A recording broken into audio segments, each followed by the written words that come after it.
Papa Francisco visita a comunidade esquecida e transforma lágrimas em esperança. Quando o pastor toca o sertão rachado, um milagre brota das profundezas revelando segredos ancestrais. Vidas marcadas pela seca encontram redenção nas mãos do pontífice, enquanto uma fonte misteriosa ressurge após séculos. Uma história de fé, transformação e cura que transcende religião. Prepare-se para se emocionar com este encontro divino. Deixe seu like, inscreva-se e comente de onde assiste a esta jornada milagrosa.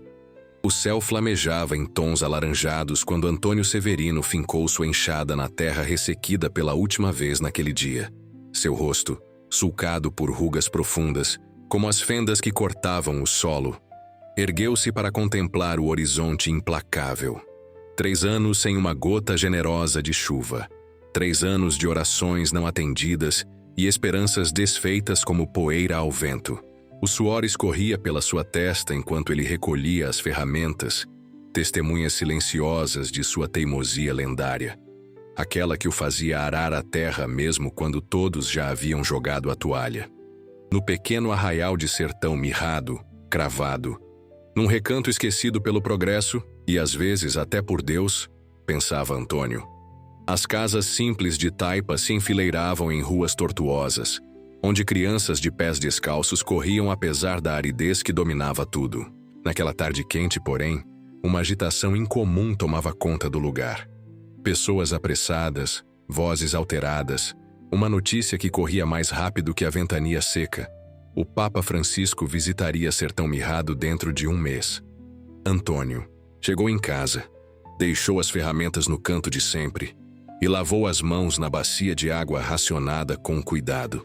Sua esposa, Conceição, já o esperava com olhos brilhantes, quase febris de entusiasmo. Você soube, Antônio, o Santo Padre vem visitar nosso arraial. Imagine só, de todos os lugares do mundo, ele escolheu nosso sertão mirrado. Ele assentiu, sem compartilhar o mesmo fervor. Aos 42 anos, Antônio havia perdido aquela fé luminosa que outrora fora seu sustento. As preces não fizeram chover. As novenas não brotaram. Os santos permaneceram em silêncio enquanto a terra rachava sob seus pés ano após ano. E o que vai mudar com essa visita, Conceição? Ele vai fazer chover? Respondeu mais áspero do que pretendia, arrependendo-se ao ver o brilho diminuir nos olhos da esposa. Conceição fez o sinal da cruz, como se aquelas palavras pudessem atrair mais desgraça à terra já tão castigada. Não fale assim, homem. A fé move montanhas, mas não traz água, murmurou ele, enquanto se sentava para a refeição simples. Naquela mesma noite, o sino da igrejinha de Nossa Senhora da Esperança tocou, chamando todos para uma reunião, urgente. O largo central, normalmente vazio àquela hora, encheu-se de rostos ansiosos iluminados pela lua quase cheia. O padre Joaquim, um homem de meia idade com cabelos precocemente brancos e um sorriso perene mesmo nos piores momentos, estava visivelmente emocionado. Irmãos e irmãs em Cristo, começou ele, sua voz trêmula de emoção. Recebemos hoje a confirmação de que Sua Santidade, o Papa Francisco, visitará nossa comunidade dentro de 1 mês. Esta é uma bênção que não podemos mensurar. Um sinal de que o Senhor não se esqueceu de Sertão Mirrado. Uma onda de murmúrios empolgados percorreu a multidão. Mãos calejadas se erguiam em preces espontâneas, olhos marejavam, e até mesmo as crianças pareciam compreender a magnitude do momento. Precisamos nos preparar como nunca antes, continuou o pároco. Nossa igreja precisa ser restaurada, nossas ruas limpas. Precisamos mostrar ao Santo Padre que, apesar de nossa pobreza material, somos ricos em fé e dignidade. E então, para a surpresa de Antônio, o padre disse o que ele menos esperava ouvir. Para coordenar todos os preparativos, precisamos de alguém com determinação. Alguém que conheça cada palmo deste chão e cada pessoa desta comunidade. Alguém cuja força nos una mesmo nos momentos mais difíceis. Antônio Severino gostaria que assumisse esta responsabilidade. Todas as cabeças se viraram para ele. O silêncio repentino pesava como o calor do meio-dia. Antônio sentiu o olhar da esposa, uma súplica silenciosa para que aceitasse. Viu os olhos esperançosos de seu filho mais novo, Miguel, que servia como coroinha na igreja apesar das dúvidas do pai. Padre, disse finalmente, o senhor sabe que não sou o homem mais devoto desta comunidade. Sua voz soou áspera na noite. Quieta. Não busco o mais devoto, Antônio, mas o mais determinado. Aquele que ara a terra mesmo quando o céu se recusa a chorar. A fé, às vezes, se manifesta na teimosia de não desistir. Um riso contido percorreu o largo. Todos conheciam bem a obstinação lendária de Antônio. Aceito, disse simplesmente não por fé, mas por amor àquela comunidade, àquelas pessoas que enfrentavam a mesma seca que ele, com a diferença que ainda conseguiam sorrir para o céu impiedoso. Na manhã seguinte, enquanto o orvalho escasso ainda resistia sobre as poucas plantas que sobreviviam, Antônio já estava na igreja, avaliando o trabalho que teriam pela frente. O telhado precisava de reparos, as paredes de uma nova camada de cal, os bancos desgastados pediam lixamento e verniz. Fazia cálculos mentais dos materiais necessários quando ouviu passos apressados. Era Clara, a jovem catequista que recentemente retornara ao arraial após completar seus estudos na cidade grande. Seus olhos castanhos brilhavam com uma excitação que lembrava a Antônio os tempos em que as primeiras chuvas chegavam, trazendo promessas de colheita farta. Seu Antônio, encontrei algo que pode mudar tudo. Sua voz quase falhou de entusiasmo. Nas mãos, segurava documentos amarelados, cuidadosamente preservados entre páginas de livros antigos. O que seria tão importante, menina? Perguntou, mais por cortesia que por interesse real. Este chão. Ela apontou para o piso sob seus pés. Não se chamava Sertão Mirrado. Era conhecido como Vale da Esperança. Estes documentos datam de quase 200 anos atrás. Falam de uma fonte subterrânea, uma água milagrosa que fazia florescer tudo o que se plantava. Antônio pegou os papéis com mãos calejadas, desacostumadas ao manuseio de documentos. As letras dançavam diante de seus olhos, mas conseguiu discernir mapas primitivos e relatos que, de fato, descreviam uma terra de fartura. E o que aconteceu com essa fonte milagrosa? Perguntou ainda cético. Clara baixou a voz, como se as paredes da igreja pudessem se ofender com suas palavras. Os registros dizem que ela secou após um grande pecado cometido pela comunidade. Não especificam qual, mas mencionam que a água se escondeu nas profundezas, esperando o momento de redenção. Antônio devolveu os documentos, um sorriso triste nos lábios ressecados. Clara, você é jovem e cheia de esperança. Isso é bonito, mas precisamos nos concentrar no trabalho real que temos pela frente. Não em lendas antigas, que só servem para alimentar falsas esperanças. A notícia da antiga prosperidade, no entanto, espalhou-se rapidamente pela comunidade sedenta por qualquer gota de esperança. Em poucos dias, duas alas se formaram. Aqueles que, como Clara, viam na visita papal uma oportunidade de redenção que traria de volta a fonte perdida, e os que, como Antônio, preferiam manter os pés firmemente plantados na realidade árida que enfrentavam. Enquanto o arraial se dividia em opiniões, Miguel, o filho de 10 anos de Antônio, começou a ter sonhos vívidos e recorrentes. Todas as manhãs, relatava ao pai com olhos arregalados de excitação. Via-se andando por colinas pedregosas além do arraial, seguindo um caminho específico até uma formação de pedras que parecia um altar natural. No sonho, água cristalina jorrava das rochas e uma figura luminosa abençoava a fonte. Antônio ouvia com o coração apertado. Como explicar ao filho que sonhos não matam a sede? Que visões noturnas não fazem o milho crescer? No entanto, a insistência do menino era tanta que ele finalmente concordou em acompanhá-lo até o local do sonho, mais para provar que nada havia lá do que por real expectativa. Na manhã da expedição, para sua surpresa, Um pequeno grupo de moradores já estava reunido no largo, prontos para seguir Miguel. Clara estava entre eles, carregando os antigos documentos como um mapa do tesouro. "O senhor permitiu que fôssemos?" perguntou ela, genuinamente surpresa com a presença de Antônio. "Vim para garantir que ninguém se machuque entre aquelas pedras", respondeu secamente. Mas a verdade era que uma curiosidade relutante havia despertado em seu coração endurecido pela seca. Caminharam por 2 horas sob o sol inclemente. Miguel liderava o grupo com a certeza absoluta de quem segue um mapa gravado na alma. Quando finalmente chegaram ao local, Antônio teve que admitir: havia algo peculiar naquele conjunto de rochas. Formavam quase um anfiteatro natural, voltado para o leste, onde o sol nascia. Não encontraram água, evidentemente, mas descobriram algo que fez até mesmo Antônio franzir a testa em intrigada reflexão. Ferramentas antigas de escavação, corroídas pelo tempo, e símbolos cristãos primitivos entalhados na pedra, combinados com sinais que pareciam pertencer aos povos indígenas que habitaram a região séculos antes. "Olha, pai!" exclamou Miguel, apontando para uma inscrição particularmente bem preservada. É o mesmo símbolo que estava nos documentos da Clara. De fato, um desenho estilizado de uma fonte jorrando entre 2 mãos em prece estava gravado na pedra, idêntico a um selo presente nos documentos amarelados. "Isto prova que a fonte existiu", disse Clara, seus olhos brilhando de emoção. "E se ela existiu uma vez, pode voltar a existir." Antônio não respondeu.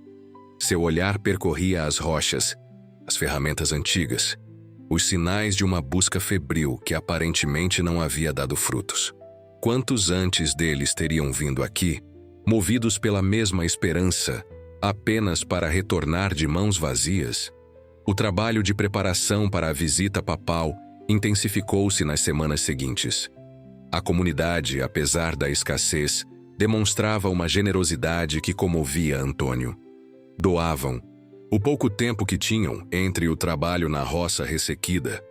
Compartilhavam materiais guardados para emergências. As mulheres preparavam quitutes com os ingredientes racionados para alimentar os trabalhadores. A chegada dos representantes do Vaticano, 2 semanas antes da visita oficial, trouxe o primeiro grande obstáculo. Eram 3 homens de terno impecável, desconfortáveis sob o sol escaldante, com pranchetas e expressões preocupadas. Avaliaram a estrutura da igreja, os banheiros improvisados, o sistema precário de distribuição de água.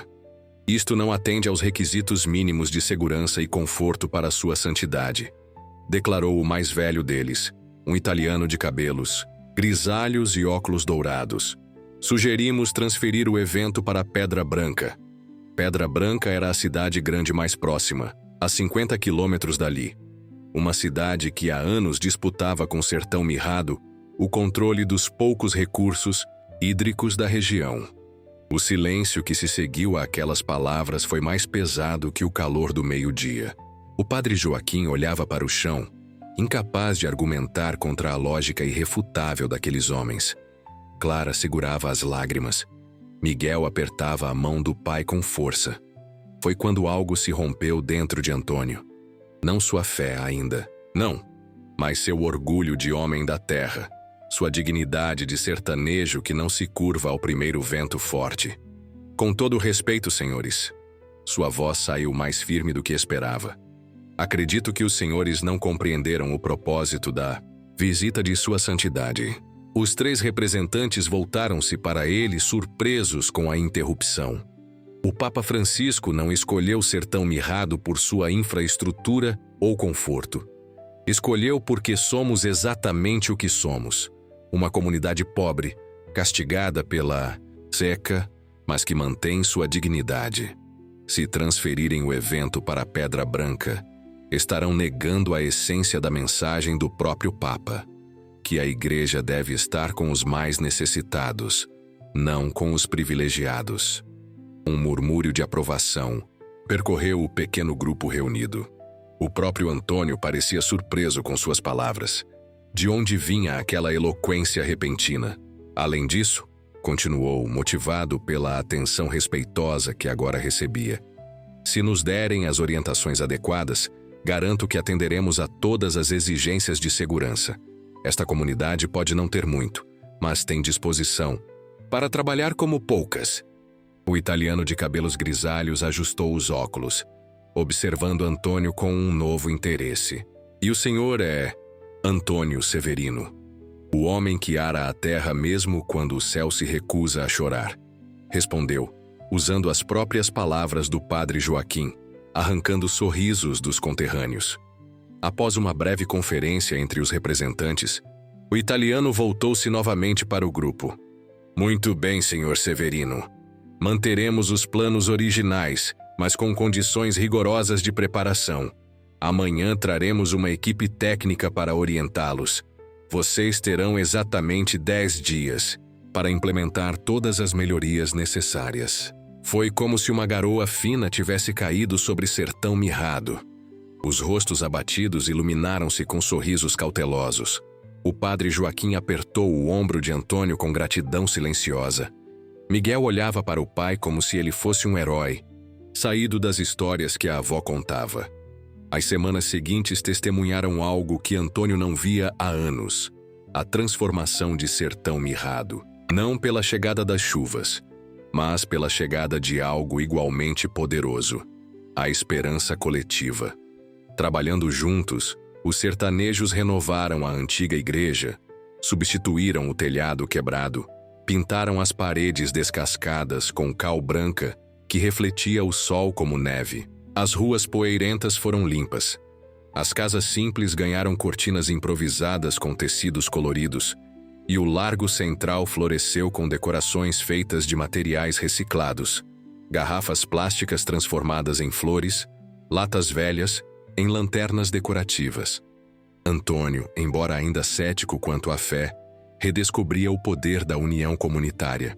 Cada manhã, distribuía as tarefas.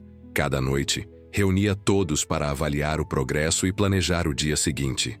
Sua casa tornou-se o quartel-general informal dos preparativos, com mapas e listas cobrindo as paredes de taipa. Nem tudo, porém, eram flores de plástico e sorrisos esperançosos. Sebastião Mendonça, o fazendeiro mais rico da região e dono da única propriedade com um sistema de irrigação funcional, via a visita papal como uma ameaça ao controle que exercia sobre a água na área. Durante anos, vendera água para os sertanejos a preços cada vez mais altos, justificando o aumento com a intensificação da seca. Uma semana antes da chegada papal, Sebastião apareceu no largo durante a reunião vespertina, montado em seu cavalo imponente, o único animal bem nutrido num raio de quilômetros. Soube que estão precisando de mais água para receber o Papa, disse ele, sua voz carregando aquele tom falsamente solidário que Antônio conhecia bem. Infelizmente, terei que reduzir o fornecimento pela metade a partir de amanhã. Meu próprio reservatório está atingindo níveis críticos. Era uma mentira descarada. Todos sabiam que o reservatório de Sebastião era abastecido por um desvio ilegal que ele fizera no Riacho Sazonal, muito antes que este chegasse às terras comunitárias. Mas ninguém tinha provas concretas, e as autoridades da cidade grande sempre faziam vista grossa para as irregularidades do fazendeiro. Afinal, suas doações mantinham muitas campanhas políticas. Isso inviabilizará a visita a Sebastião. Você sabe disso, respondeu Antônio, mantendo a calma apesar da indignação que fervia em seu peito. Precisamos de água não só para os visitantes, mas para concluir a preparação do largo e da igreja. O fazendeiro deu de ombros, um sorriso fino nos lábios. O mundo é duro para todos nós, Antônio. Tenho minhas plantações para pensar. Não posso comprometer minha produção por causa de uma visita que, sejamos honestos, não trará chuva nem mudará a realidade de sertão mirrado.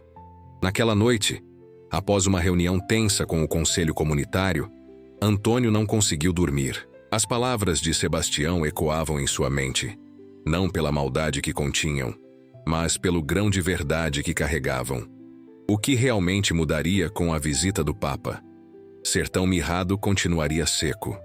As crianças continuariam com sede. Os campos continuariam estéreis. Na madrugada seguinte, antes mesmo que o primeiro galo cantasse, uma tempestade de areia inesperada varreu a comunidade. Não era incomum naquela época do ano, mas sua intensidade pegou todos desprevenidos.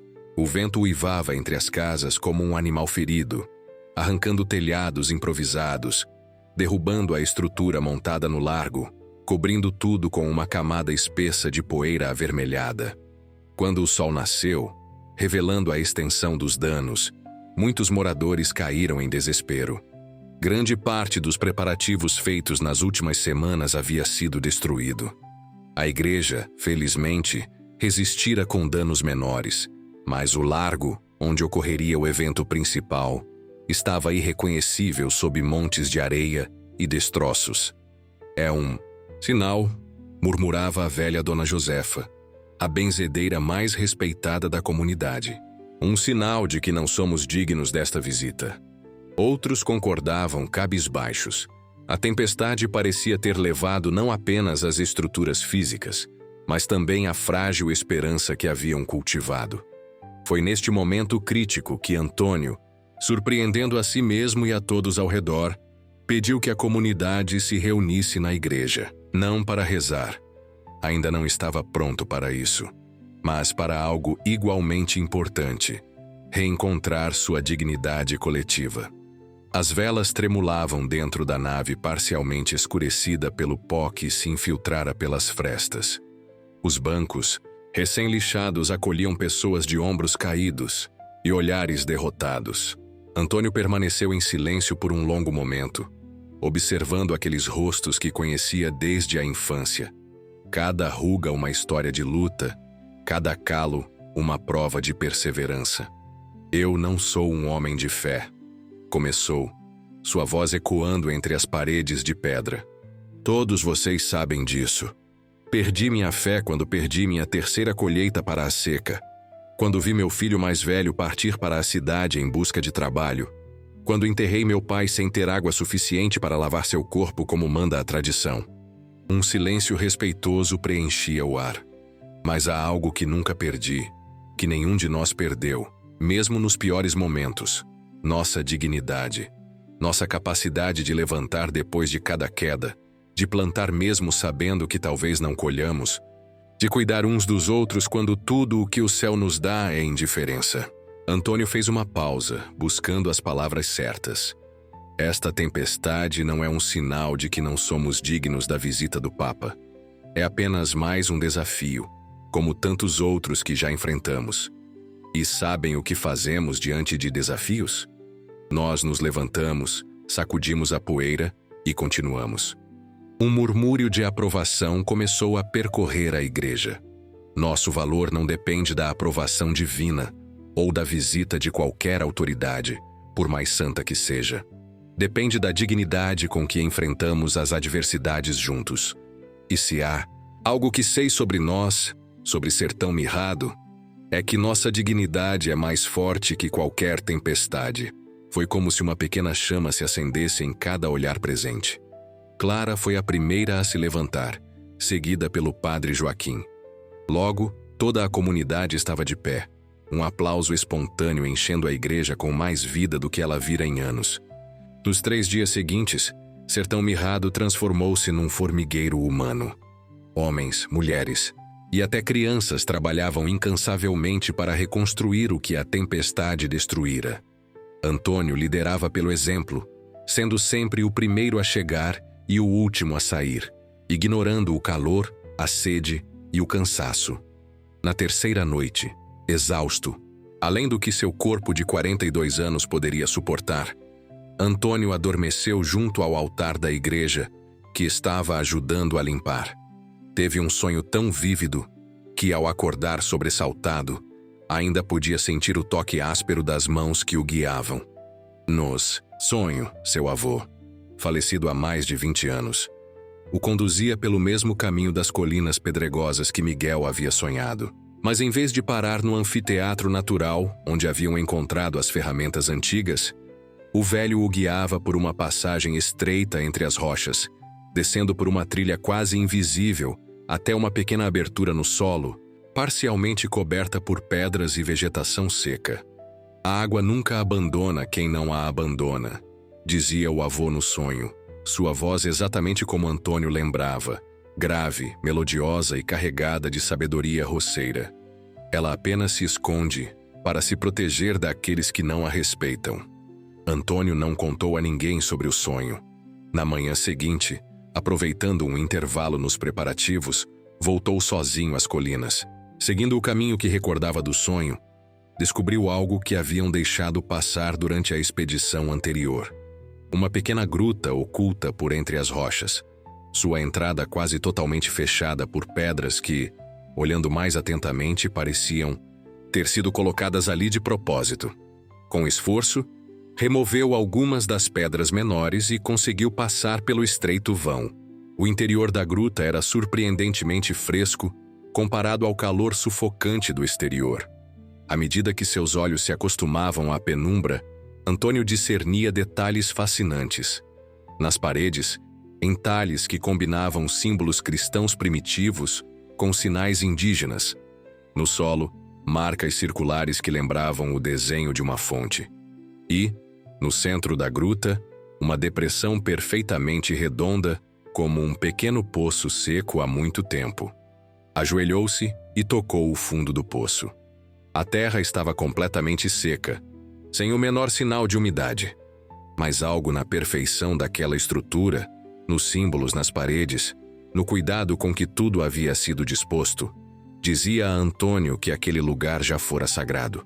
Que ali, talvez, a lendária fonte do Vale da Esperança tivesse um dia brotado. Quando retornou ao arraial, encontrou uma cena que acelerou seu coração já inquieto. Sebastião Mendonça, acompanhado de 2 capangas, discutia acaloradamente com o padre Joaquim no largo. O assunto, como era de se esperar, era a água. "Lamento informar", dizia o fazendeiro, seu tom falsamente pesaroso, "que devido a uma pane em meu sistema de bombeamento, terei que suspender completamente o fornecimento de água até depois da visita papal. É uma questão técnica, compreendem? Não há nada que eu possa fazer." Dessa vez, a mentira era tão grosseira que causou indignação imediata. Os moradores reunidos protestavam ruidosamente.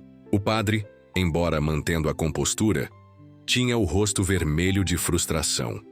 "Isso é sabotagem deliberada, Sebastião", disse Antônio, colocando-se entre o fazendeiro e o padre. "Você tem medo do que esta visita pode trazer. Atenção, as suas práticas ilegais com a água, talvez?" Sebastião sorriu imperturbável. "Cuidado com suas acusações, Antônio. Não tenho culpa se a natureza não favorece ser tão mirrado. Quanto às minhas práticas, como você diz, são todas devidamente legalizadas junto às autoridades competentes."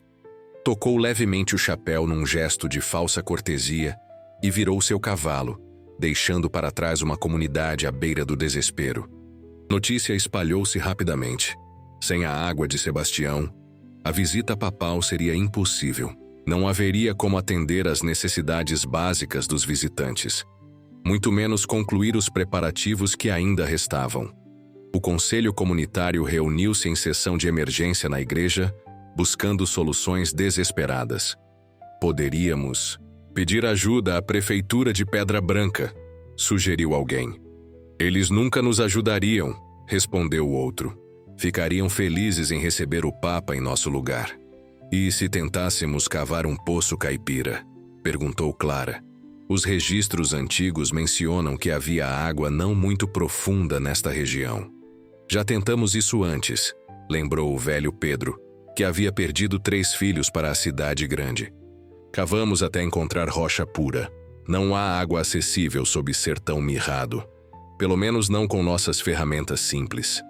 Foi quando Antônio, que até então permanecera em silêncio, levantou-se. Seu rosto mostrava uma determinação feroz, quase febril. "Há um lugar onde ainda não tentamos", disse, sua voz baixa, mas firme. "A gruta nas colinas." E assim, enquanto o sol se punha sobre Sertão Mirrado, Antônio compartilhou sua descoberta e o sonho que o havia guiado até ela. Contou sobre os símbolos nas paredes, o poço seco, as marcas que sugeriam uma antiga fonte sagrada. "Você está propondo que cavemos lá?" perguntou o padre, incrédulo. "Faltam apenas 3 dias para a chegada do Papa." "O que temos a perder?" respondeu Antônio. "Se não encontrarmos água, estaremos na mesma situação em que estamos agora. Se encontrarmos, mesmo que seja apenas um fio d'água, já será mais do que temos." A proposta foi recebida com ceticismo pelos líderes comunitários. O pároco advertiu que não havia tempo suficiente para uma empreitada desse porte. Os mais velhos expressaram temor de que perturbar um local possivelmente sagrado pudesse atrair mais desgraças. Alguns até sugeriram que o sonho de Antônio não passava de delírio causado pela exaustão. "Não estou pedindo que todos venham", disse Antônio finalmente. "Apenas alguns voluntários com força e disposição para trabalhar sem parar por 2 dias." Para sua surpresa, o primeiro a se levantar foi Miguel, seu filho de 10 anos. "Eu vou com o senhor, pai." Em seguida, Clara e mais 5 jovens se ofereceram. No final, um grupo de 12 pessoas, um número que o padre não deixou de observar ter significado bíblico, comprometeu-se com a missão aparentemente impossível. Na manhã seguinte, antes mesmo do nascer do sol, a pequena expedição partiu em direção às colinas com ferramentas, cordas, lamparinas improvisadas e a pouca água que puderam reunir. O resto da comunidade continuaria os preparativos no arraial, sabendo que esta era provavelmente sua última esperança. Quando chegaram à gruta, Antônio dividiu o grupo em turnos. Enquanto alguns descansavam à sombra das rochas, outros trabalhavam, incansavelmente, ampliando a entrada da caverna até que pudessem transportar as ferramentas maiores para dentro, e depois cavando no centro do antigo poço seco. O trabalho era extenuante. O ar dentro da gruta, inicialmente fresco, tornou-se quente e empoeirado à medida que a escavação avançava. A rocha abaixo da camada de terra era surpreendentemente macia, uma espécie de calcário poroso que facilitava a perfuração, mas ainda assim exigia esforço constante. Ao final do primeiro dia, haviam avançado cerca de 3 metros em profundidade sem encontrar nenhum sinal de água. O desânimo começava a se infiltrar como a poeira em seus pulmões. Mesmo Miguel, cuja fé infantil havia sido o estopim de toda a jornada, mostrava olhos cansados sob as sobrancelhas cobertas de pó branco. "Talvez devêssemos desistir", sugeriu um dos jovens na manhã do segundo dia. "Já cavamos mais fundo do que qualquer poço em sertão mirrado jamais chegou." Antônio, cujos músculos doíam como nunca antes, cujos olhos ardiam com a poeira calcária, ajoelhou-se na borda do poço que haviam cavado. Olhou para as paredes da gruta, para os símbolos antigos que testemunhavam silenciosamente seus esforços. Pensou em sertão mirrado, nas crianças correndo pelas ruas poeirentas, na esperança renovada que a visita papal havia trazido, na dignidade com que sua comunidade enfrentava cada novo desafio. "Mais 1 metro", disse finalmente. "Cavamos mais 1 metro, e se não encontrarmos nada, aceitaremos que fizemos o nosso melhor." Já passava do meio-dia quando Miguel, que havia descido ao fundo do poço para substituir seu pai exausto, soltou um grito que ecoou pelas paredes da gruta. "Pai, a terra está úmida." Antônio desceu apressadamente pelas cordas, improvisadas. De fato, o solo no fundo do poço, que até então havia sido completamente seco, mostrava agora uma coloração mais escura, uma umidade sutil que fez seu coração acelerar. "Continuem cavando", ordenou, uma energia renovada em sua voz. "Mas com cuidado, muito cuidado." Nas 2 horas seguintes, avançaram lentamente, cada pasada revelando terra cada vez mais úmida.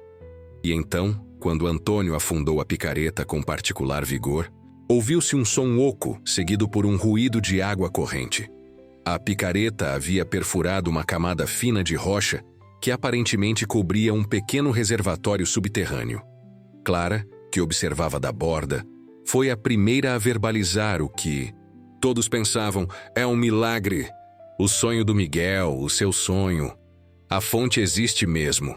Ampliaram cuidadosamente o orifício até que puderam ver a água, não abundante, mas suficiente para formar um pequeno poço de cerca de 1 metro de diâmetro, com água cristalina, que borbulhava suavemente, como se estivesse feliz em ver a luz novamente após séculos de escuridão.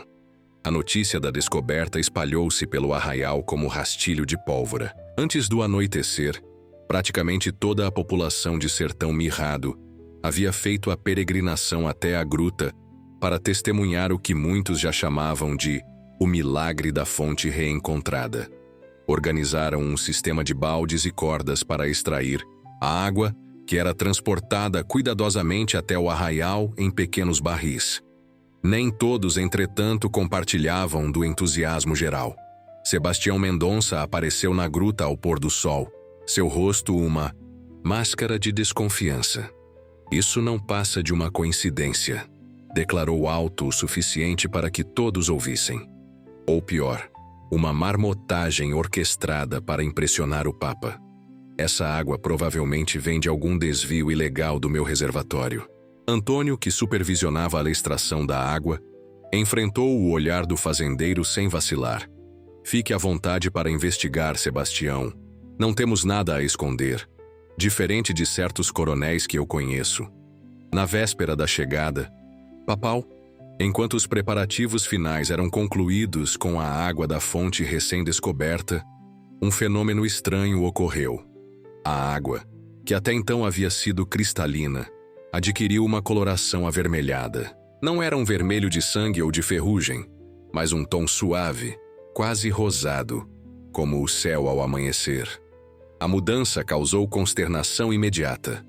Muitos moradores, supersticiosos por natureza e criação, interpretaram isso como um mau presságio. A velha Dona Josefa, em particular, lembrou antigas histórias sobre água de sangue, que precedia catástrofes. É o sinal de que ainda não pagamos o pecado antigo, murmurava ela, fazendo o sinal da cruz repetidamente. A visita do Papa deve ser cancelada antes que algo terrível aconteça. O medo espalhou-se rapidamente, encontrando terreno fértil em mentes já estressadas pelos preparativos e pela expectativa. Sebastião Mendonça, vendo uma oportunidade de sabotar a visita que tanto temia, apareceu no largo oferecendo generosamente água de seu reservatório para evitar uma tragédia. O padre Joaquim, indeciso pela primeira vez desde o início dos preparativos, pediu a Antônio que retornasse à gruta para verificar o que poderia estar causando a mudança na coloração da água. Quando Antônio chegou à fonte, encontrou Miguel já lá, examinando curiosamente a água avermelhada. O menino havia enchido um pequeno frasco e o balançava contra a luz. "Não é sangue, pai", disse ele com a certeza desconcertante das crianças. "É barro. Um tipo especial de barro que se misturou com a água." Antônio pegou o frasco e observou, atentamente. De fato, não se tratava de uma solução homogênea, mas de minúsculas partículas em suspensão que davam à água aquela coloração peculiar. Ajoelhou-se ao lado do poço e mergulhou a mão na água, trazendo um pouco do sedimento. Para examinar mais de perto, era um barro fino, quase como talco, de um vermelho intenso e uniforme. Algo sobre aquele material despertou uma memória distante. Histórias que seu avô contava sobre uma terra que cura, usada pelos antigos para tratar feridas, febres e reumatismos. Foi quando ouviram vozes se aproximando da entrada da gruta. Vozes desconhecidas, falando em espanhol com sotaque argentino. Antônio e Miguel trocaram olhares de surpresa e espanto. Seria possível? A luz de lanternas avançadas iluminou a entrada da gruta antes que tivessem tempo de reagir. E então, lá estava ele. Mais baixo do que aparecia na televisão, mais idoso, mas com aquele mesmo sorriso gentil que havia cativado milhões ao redor do mundo. O Papa Francisco, acompanhado apenas por 2 seguranças e pelo padre Joaquim, cujo rosto alternava entre o constrangimento e a excitação. Santidade, estes são Antônio Severino e seu filho Miguel, apresentou o pároco, a voz trêmula. Foram eles que descobriram a fonte. O Papa sorriu, seus olhos cansados, mas vivos, fixando-se primeiro em Miguel, depois em Antônio. Então você é o homem que ara a terra mesmo quando o céu se recusa a chorar, disse em espanhol, que Antônio compreendia razoavelmente. E você, pequeno, é aquele que sonha com água no deserto.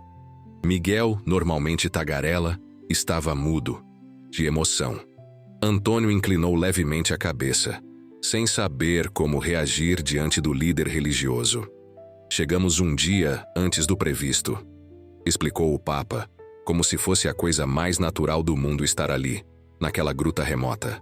Ouvi falar desta fonte milagrosa e quis vê-la com meus próprios olhos, sem a formalidade de uma visita oficial. Seus olhos pousaram na água avermelhada. E vejo que ela tem algo a nos dizer. Antônio explicou sobre o barro em suspensão, mencionando as histórias que seu avô contava sobre propriedades medicinais. O Papa escutou com atenção genuína, ocasionalmente fazendo perguntas perspicazes que demonstravam seu conhecimento surpreendente sobre tradições populares de cura. Quando Antônio terminou seu relato, o Papa permaneceu em silêncio por algum tempo, observando a pequena fonte que borbulhava suavemente. Então, para espanto de todos, sentou-se em uma pedra baixa e fez sinal para que Antônio se juntasse a ele. Você não é um homem de fé, não é mesmo, Antônio? Perguntou diretamente, mas sem julgamento na voz. Não como deveria ser, Santidade. Respondeu honestamente. Perdi minha fé quando perdi minhas colheitas, quando vi minha terra morrer aos poucos. O Papa assentiu compreensivamente. Sabia que também já passei por momentos de dúvida profunda? Momentos em que o silêncio de Deus era ensurdecedor. Antônio olhou para ele, surpreso. Não esperava tal confissão do líder da Igreja Católica. A fé não é ausência de dúvida, meu filho. É persistência apesar da dúvida. O Papa estendeu a mão e tocou a água avermelhada, como esta fonte, que persiste escondida por séculos, esperando o momento certo para ressurgir. Não entendo por que ela apareceu agora, justamente agora, confessou Antônio. Talvez porque agora havia alguém disposto a cavar fundo o suficiente, respondeu o Papa com um sorriso significativo. Alguém que, mesmo sem fé completa, teve fé suficiente para não desistir. Em um gesto que surpreendeu a todos, o Papa Francisco ajoelhou-se com alguma dificuldade ao lado do pequeno poço, fez o sinal da cruz sobre a água e pronunciou uma bênção simples, pedindo que aquela fonte trouxesse não apenas alívio físico, mas também espiritual para a comunidade. Quando se levantou, voltou-se para Antônio com uma expressão decidida. Esta água não deve ser usada apenas durante minha visita, Antônio. Ela deve ser o início de algo duradouro para ser tão mirrado. O senhor sugere um sistema de irrigação? Perguntou Antônio, surpreso com a direção prática que a conversa tomava. Exatamente, respondeu o Papa. A fé sem obras é morta, como diz a Escritura. Esta fonte, por menor que seja, pode ser o começo de uma transformação para sua comunidade, se for gerenciada com sabedoria e justiça. Na manhã seguinte, durante a celebração oficial no largo agora impecavelmente preparado, o Papa Francisco surpreendeu a todos ao desviar-se do discurso planejado. Contou sobre sua visita antecipada à fonte, descreveu a perseverança de Antônio e o sonho profético de Miguel, e então pediu que todos os presentes provassem a água da fonte, que havia sido trazida em cântaros decorados pelas crianças da catequese. Esta água, disse ele ao microfone, sua voz calma ecoando pelo largo silencioso, não é milagrosa porque cura doenças, embora talvez o faça através dos minerais que contém. É milagrosa porque nos recorda uma verdade essencial. Mesmo no sertão mais árido, a água escondida para quem tem coragem de cavar fundo o suficiente. Nos dias que se seguiram à partida do Papa, relatos começaram a surgir. Pessoas que beberam da água relatavam alívio de dores crônicas, renovação das forças, uma sensação geral de bem-estar. Entre elas, curiosamente, estava o próprio Sebastião Mendonça, que havia bebido secretamente para desmascarar o que considerava uma farsa. Tocado pelo que chamou de inexplicável experiência de cura, o fazendeiro fez um anúncio surpreendente durante a missa de domingo seguinte. Doaria equipamentos para expandir o sistema de poços na região e regularizaria o uso da água do reservatório que controlava, estabelecendo um preço justo e acessível. Compreendi, disse ele diante da comunidade atônita, que a água não pertence a ninguém. É uma dádiva para todos, como nos lembrou o Santo Padre. O verdadeiro milagre, porém, revelou-se nas semanas seguintes. A análise da água, realizada por especialistas enviados pela diocese, mostrou propriedades minerais raras com benefícios comprovados à saúde. O barro vermelho continha altos níveis de ferro e outros oligoelementos essenciais que explicavam, pelo menos parcialmente, os efeitos benéficos relatados. Mais impressionante ainda foi o sistema de irrigação desenvolvido sob a liderança de Antônio. Utilizando seu conhecimento profundo do terreno e técnicas ancestrais redescobertas nos documentos encontrados por Clara, conseguiram maximizar o uso da água da fonte, irrigando pequenas hortas comunitárias que, no prazo de 3 meses, já mostravam os primeiros sinais de vida verde em meio à paisagem árida. 1 ano depois da visita papal, Sertão Mirrado já não era o mesmo. As casas de taipa ganharam novas camadas de reboco, pintadas em cores vivas que refletiam o novo espírito do lugar. As crianças, ainda correndo pelas ruas de pés descalços, agora paravam para beber água fresca em bebedouros comunitários instalados em pontos estratégicos. As hortas expandiam-se gradualmente, produzindo alimentos que, se não eram abundantes, ao menos garantiam que ninguém mais passasse fome extrema. Antônio, agora respeitado como líder natural da comunidade, havia encontrado uma nova forma de espiritualidade. Não era a fé tradicional e inabalável de outrora, nem o ceticismo amargo dos anos de seca extrema. Era algo mais sutil, uma conexão profunda com a terra, com as pessoas, com o trabalho diário que agora produzia frutos visíveis. Certa tarde, enquanto supervisionava o novo sistema de canalização que levaria água da fonte para áreas mais distantes, Antônio encontrou Clara organizando uma celebração especial na gruta. Haviam construído uma pequena capela ali, combinando elementos cristãos tradicionais com símbolos que honravam a sabedoria ancestral daquelas terras. O padre aprovou? Perguntou Antônio, observando os símbolos indígenas entalhados em madeira que decoravam o altar simples. Clara sorriu. Disse que a fé verdadeira sempre encontra expressão na cultura local, que o importante é o espírito, não a forma exata. Antônio assentiu, um sorriso suave no rosto antes marcado apenas pelo cansaço e preocupação.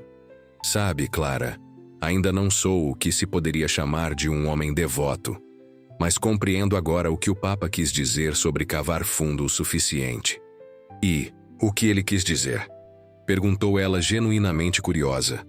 Que a fé, como a água no sertão, frequentemente corre por caminhos invisíveis antes de jorrar onde menos esperamos.